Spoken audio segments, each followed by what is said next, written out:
about to bring a client to my office, and she was on the phone, and she was talking to her son, but besides her son's voice, I could hear every few seconds this little woohoo. They'd talk a minute, and woohoo. So we kind of giggled, and she finally asked her son, she said, "What is the woohoo?" He said, "Well, my wife's in Walmart, and we're just driving around the parking lot, and every time we go over the speed bump, Callie's in the back and goes, woohoo!" I'm like, how cool! We find those speed bumps annoying. Yeah. And a kid delights in them. I mean, what if we bring that into the bedroom and remember to delight in our spouse and give a little woohoo!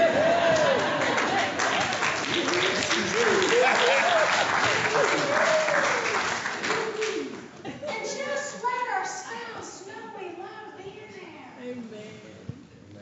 And we love being there with them. My favorite place to be is up against my husband's chest. That's right.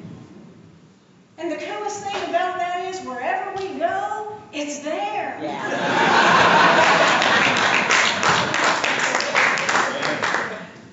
That's a woohoo moment. I love that.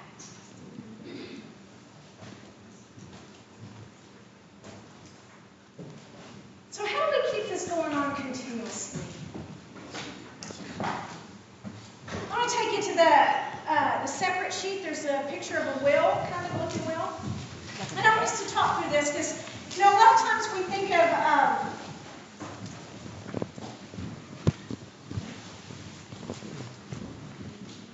the old Masters and Johnson's arousal response cycle, and you kind of see it linear.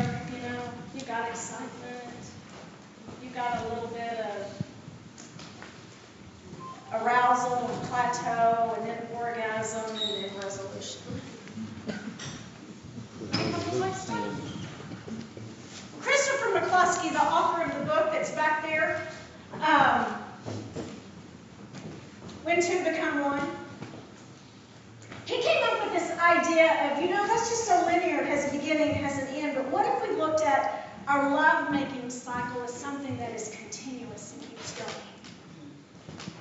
And he came up with these 4 A words to describe the different components of the love-making cycle and how we can keep that going continuously. And the first one is atmosphere. And when we think about the atmosphere of our relationship, the atmosphere of our home, and thinking of growing into mature, committed lovers, learning how to pay attention and learn each other's bodies. But we need to be good students of one another.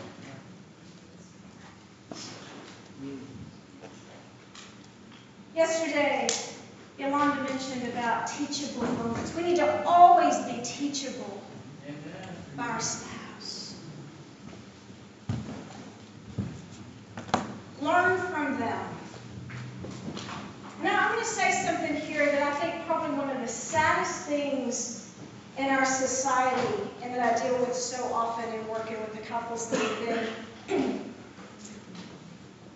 injured and their marriages have been damaged by addiction. I don't know of anything that has deceived us more than pornography. It's not at all about intimacy. It's about body parts and techniques and positions. It's not about seeing a person as a whole person or knowing their souls.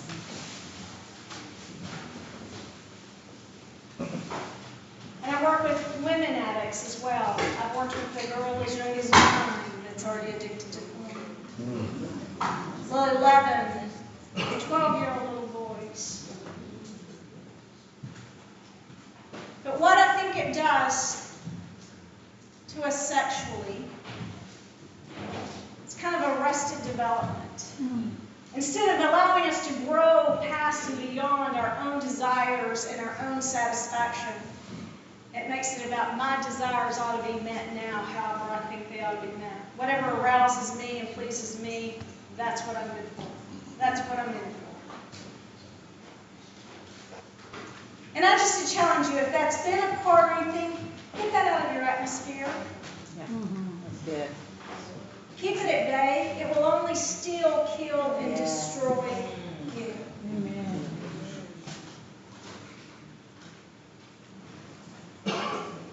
And for most of us women, we can't live up to that. Nope. Most of us don't want to. That's good. And it can put ideas in our minds that should never have been there in the first place. It doesn't matter what's been in your sexual past, whether a whole lot of experiences or very few. That's not going to be an indication of how great of a lover or soulmate you're going to be to your spouse. All right. And again, being mature lovers together, making time for one another and privacy and all. That's where you let your spouse teach you what they want you to know about them. Good. And it's where we have to desire to want to know and learn about our spouse. And we have to be creative. We don't get to be lazy. I just think that's why we've gotten lazy so often. Instead of taking creativity that God gave us to how to bring that back into our atmosphere. Again, from flirting outside the bedroom to bringing that inside the bedroom. Taking time for caresses. And I loved it last night when you were engaging in each other's eyes and speaking good things into one another. Amen. We got to take time for that and make that happen in our atmosphere. There's some other things of looking at the atmosphere that y'all can spend some time in together. What do we need to do to change our atmosphere in our sexual relationship? I think a great, we're talking about some questions and some things you can ask. Another great question or a way to end of the day would be to say to your spouse, share with me 3 things that happened in your life today and how you feel about them. Sometimes they're all good things, sometimes they're all bad things, sometimes it's a little mixture. But to hear your spouse share that with you and for you to want to know helps really create this beautiful, vulnerable, knowing atmosphere. The second is arousal. Arousal includes mutual exploration. The communication piece of this is so important. If you're not communicating well about other things, how are you going to communicate well about your sexual relationship? If you don't listen to each other outside the bedroom, how do you think your spouse is going to trust that you'll listen to them inside the bedroom? And if you'll take time to be slow and patient and listening outside, that does help with the arousal inside the bedroom. You want playful vulnerability. We need to have a willingness to learn the basic differences between male and female in our needs and responses. Here is a conversation that I have in my office, and I truly am not exaggerating when I say this conversation probably comes up at least once every week. And it will sound something like this. The woman will begin to tell me, Debbie, he just doesn't touch me at all, shows no physical affection, unless we're in the bedroom, or unless he wants some. He's just not into touch, and I so need physical touch. And the guy will look at me and he'll go, Debbie, that's really not true. The other day when she was putting on her makeup, I came up behind her and grabbed her boob. She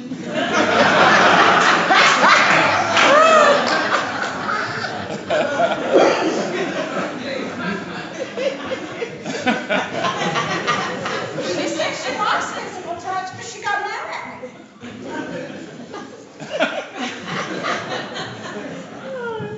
So I'm confused. She tells me she wants physical touch, but then I try to give her physical affection, and she's mad.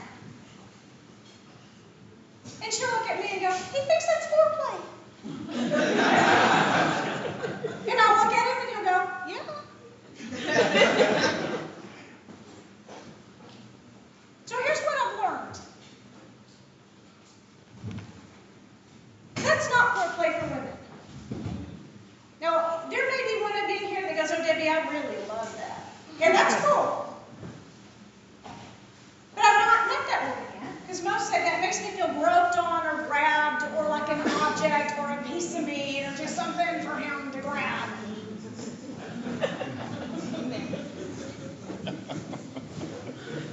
He's confused because it feels like he's not So for men, the grabbing and the groping for the woman is not foreplay. The grabbing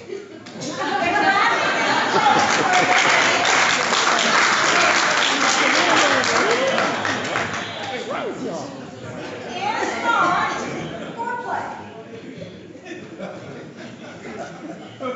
On the other hand, what I have found, that it is not foreplay for the woman. What I have found, because women will say, well, how would you like it if I did that to you? And he's like,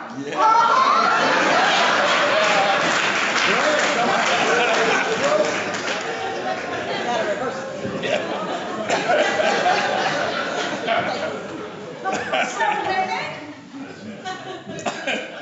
if your man are washing the car or by chance over the sink doing dishes, and you came through and you kind of slid and caught you a little tender feel and said, they would be like, yeah. I know what you want, and I got it.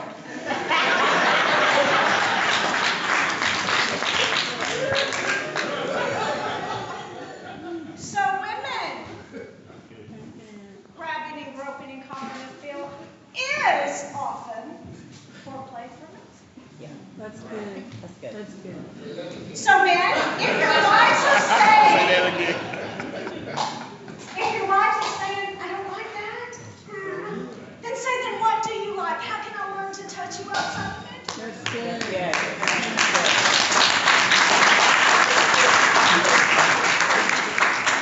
I mean, maybe if you came and kissed me down the back of the neck for a minute and said,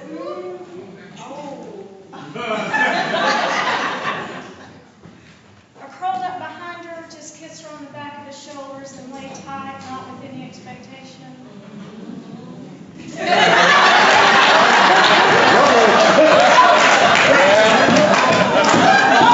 Ladies, what was that?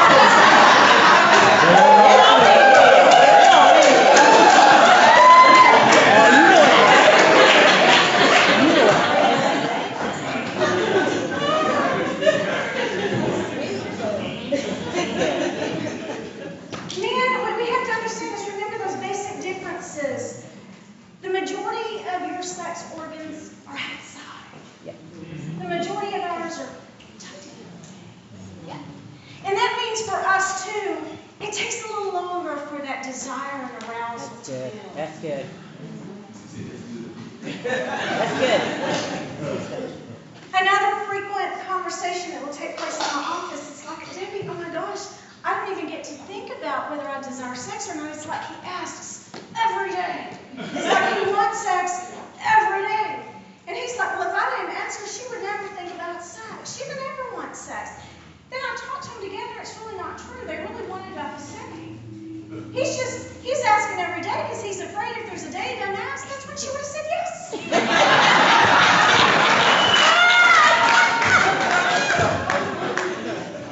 And then I would have understood. Women will go, I really think about sex pretty often. And I'll ask my husband, did you know she did? No, I don't think she does at all. She'll say, yeah, well, did you speak of it? And there's no, well, you can't read your mind. Communication is important. What if it's in a text? Babe, just so you know, just for the record, I was driving home thinking about sex. With you.